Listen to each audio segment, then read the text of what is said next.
Hi friends, ఈరోజు మనకి ABC plus G juice ఎలా చేయాలో ఈరోజు మీకు చూపించిపోతున్నాను. సో ఫస్ట్గా క్యారెట్, బీట్రూట్, ఆమ్లా అంటే తెలుసు కదండి, పెద్ద ఉసిరికాయలు. సో చూడండి ఎంత బాగున్నాయో.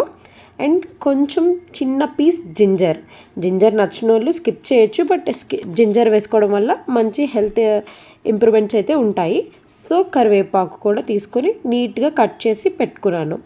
సో వీటి వల్ల మనకి బెనిఫిట్స్ ఏంటో మనం ఈరోజు చూద్దాం. బీట్రూట్ వల్ల మన బూస్ట్ స్టామినా ఇంప్రూవ్ అవుతుంది, బ్లడ్ ఫ్లో కూడా ఇంప్రూవ్ అవుతుంది.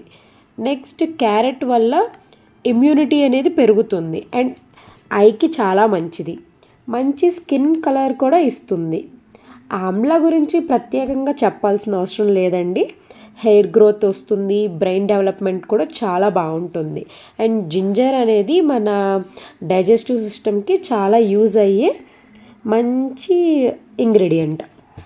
సో ఇవన్నీ మనం పేస్ట్ చేసుకొని వేసుకుంటే చాలా హెల్తీగా ఉంటామండి. సో డైలీ తాగడం వల్ల మనకి మంచి స్కిన్ గ్లో అయితే వస్తుంది.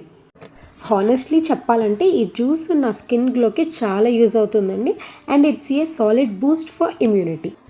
కరివేపాకు వేయడం వల్ల కొంచెం వగరగా ఉండొచ్చు, కానీ హెల్త్కి చాలా మంచిదండి. హెయిర్ గ్రోత్ కూడా చాలా బాగుంటుంది. నేను ట్రై చేశాను, మీరు కూడా తప్పకుండా ట్రై చేయండి. And hit follow for more easy and healthy drink ideas. Thank you for watching. మన హెల్తీ అయిన ఏబీసీ జ్యూస్ అయితే రెడీ అయిపోయింది.